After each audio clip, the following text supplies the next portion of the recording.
அனைவருக்கும் வணக்கம். சற்றும் வெளியான அறிவிக்கும்படி என்ன சொல்லியிருக்காங்கன்னா, வலுவிழந்தது டிட்வா புயல். வலுவிழந்தாலும் அதாவது எந்தெந்த மாவட்டத்தில் கனமழை எச்சரிக்கை தற்போது பெய்து வருகிறது. இன்றும் நாளையும் எந்தெந்த மாவட்டத்துக்கு மழை எச்சரிக்கை அதிகமாக விட போகிறாங்க அப்படிதான் பிரீஃபாக பார்க்குறோம். நம்மளோட சேனல் இப்போ வந்திருக்கீங்கன்னா மறக்காம சப்ஸ்கிரைப் பண்ணிக்கோங்க. பக்கத்தில் இருக்க பெல் ஐக்கன் கிளிக் பண்ணி ஆல்ரெடி பண்ணிக்கோங்க.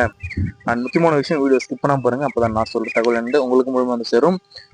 குறிப்பாக பார்த்தீங்கன்னா வங்கக்கடலில் நிலை கொண்டிருந்த இந்த காற்றழுத்த தாழ்வு மண்டலம் அடுத்தடுத்து வலுவிழந்து ஒரு காற்றழுத்த தாழ்வு பகுதியாக மாறியுள்ளதாக சொல்றாங்க. இதனால நீலகிரி, ஈரோடு, கோவை உள்ளிட்ட 3 மாவட்டங்கள்ல இன்று ஓரிரு இடங்கள்ல கனமழை, அதாவது மிக கனமழையும், திருப்பூர், தேனி, திண்டுக்கல் உட்பட 8 மாவட்டங்கள்ல ஓரிரு இடங்கள்ல கனமழை பெய்யக்கூடும் என்று சென்னை வானிலை ஆய்வு மையம் இந்த குறிப்பில் தெரிவிச்சிருக்காங்க.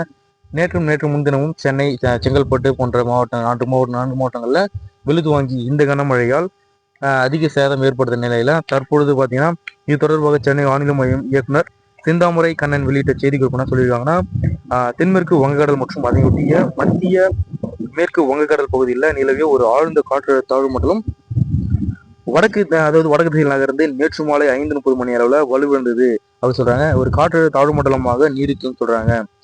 தொடர்ந்து சென்னை கிழக்கு தென்கிழக்கு சுமார் 40 கிலோமீட்டர் தொலைவிலும், புதுச்சேரிக்கு வடகிழக்கே 120 கிலோமீட்டர் தொலைவிலும் நிலை கொண்டிருந்ததா சொல்றாங்க. இது பார்த்தீங்கன்னா தென்மேற்கு திசையில வட தமிழகம், புதுச்சேரி கடலோர பகுதிகளுக்கே நோக்கி நகர்ந்து ஒரு ஆழ்ந்த காற்று தாழ்வு பகுதியாக வலுக்குறைய கூடும் அப்படின்ட்டு இந்த மேலும் இந்த செய்திக்குள்ள சொல்லியிருக்காங்க. அதுக்கப்புறம் இந்த செய்தி குறிப்பில் என்ன சொல்லியிருக்காங்கன்னா, சென்னை மற்றும் புறநகர் பகுதிகளில் இன்று வானம் ஓரளவு மேகமூட்டத்துடன் காணப்படும். நகரினுடைய ஒரு சில பகுதிகளில் மிதமான மழை பெய்ய வாய்ப்புள்ளதாக சொல்லியிருக்காங்க. குறிப்பா தமிழகத்துல நேற்று காலை 8 மணியுடன் நிறைவடைந்த 24 மணி நேரத்துல பதிவான மழையினுடைய அளவு பார்த்தீங்கன்னா அதிகபட்சமாக 800ல 26 சென்டிமீட்டர் வந்து பதிவாயிருக்கு சொல்றாங்க. ஸோ குறிப்பாக பார்த்தா இப்பகுதிகளுக்கு மீனவர்கள் வந்து கடற்கரைக்கு செல்ல வேண்டாம் அப்படின்றும் இந்த செய்திக்குள்ள அறிவுறுத்திருக்காங்க.